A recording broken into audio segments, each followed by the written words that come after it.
Listen, Terry McLaurin asked for a trade. Now, when you are in a contractual holdout, and you hold out, and then you hold in, and then you hold in, and you're back, that's supposed to, get the juices flowing, where I'm showing you management that's not giving me the contract that I want, not hitting the number that I want. It shows you, A, I want to stop being fined, and two, I'm here, okay? So let's get things going, and things apparently not going well enough that Terry McLaurin, through his representative, we're assuming, said, I want out. Send me somewhere else. Send me to a spot that will pay me the money that I want. And interesting, we choose this photograph where he's holding up, it looks like he is waving goodbye. Yeah, Antonio Brown. Right now. And here, listen, here's where I'll go on this. We've heard this before, okay? In terms of demanding a trade, is it good for the relationship? No. Does this mean things are going well? Of course not. Does this mean it's over? No. That it certainly does not.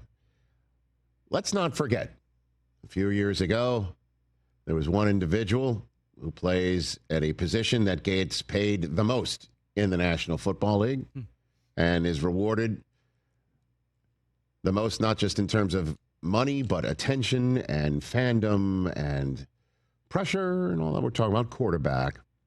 Once upon a time was a quarterback who wanted to get paid, wanted a contract, wasn't getting it, and decided to ask for a trade, and not through a representative to the team, but used his own thumbs and pressed send on a tweet saying, I want out, just as his head coach was putting his rear end in a chair in front of the media at the owners' meeting.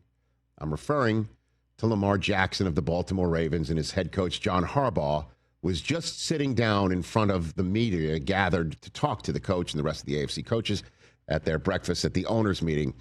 Nothing gets more dicey and acrimonious than that.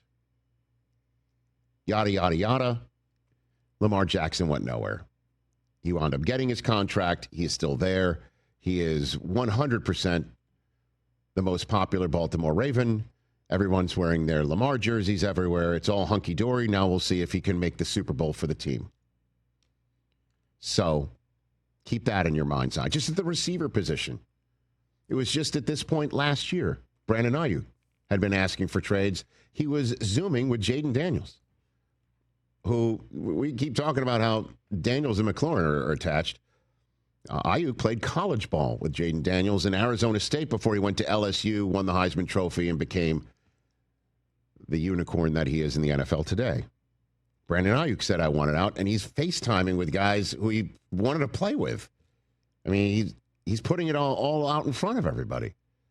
As a matter of fact, there was even an entertained idea of trading him and a trading partner that got out from Niners camp involving the Steelers. Yada, yada, yada. Ayuk went nowhere. He got the contract, and obviously he got hurt, and the Niners are hoping that he's going to come back better than ever for a contract that does appear to be less than market value now, because when he didn't go to Pittsburgh, that left things open for the Steelers to say, hey, we'll just trade for DK Metcalf, give him the richest contract in the history of the Steelers at the position, even though he's never played a snap for us yet. And that is where maybe McLaurin is sitting here saying, I want at least that deal, Washington. And I'll just say it again. I've not met Adam Peters. I've heard from so many people how wise and smart he is, and he comes from the Niners organization, right? And clearly he does know what he is doing. But it would be just a massive dereliction to not figure this piece out. There's a number out there. They have to land on it. They have to. They cannot go into Jaden Daniels' second year and say, hey, guess what? The way you did everything last year and you went to heights that few people, other than maybe us and you and your family, thought you could get to as a rookie in the NFL. And the guy who helped in that process, probably in more ways than you even know, off the field, You're gonna take that guy away from him over a money deal. That we're not gonna, because we can't run the risk of paying him where at age 32, 33, he's no longer, we get diminished returns. Heck with that. 2025 is here. He made the Final Four last year. To heck with that. I don't know what McLaurin's asking, but let's get close to it. Let's get close to a number that you're comfortable with and figure it out. Smart enough people involved here. All around. And I don't know the answer, obviously. I'm not involved in these negotiations. I don't know if McLaurin's overshooting and thus shooting himself in the foot contractually and negotiating. I don't know what's going on. All I know is this has to get done, and if it does not, you're going to turn to Jaden Daniels and say, hey, do it again, but with a completely different go-to guy who is as savvy as they come and as great as they come in the locker room and the community as well. I don't get it, don't understand it, but I'm also not sitting here saying, oh, this is over. It's not the NBA, okay? It's not like Durant saying I want out, because then he does. So I still think this gets done, but it doesn't look great right now. Catch the Rich Eisen Show live weekdays from 12 to 3 p.m. Eastern on Roku Sports Channel in the U.S.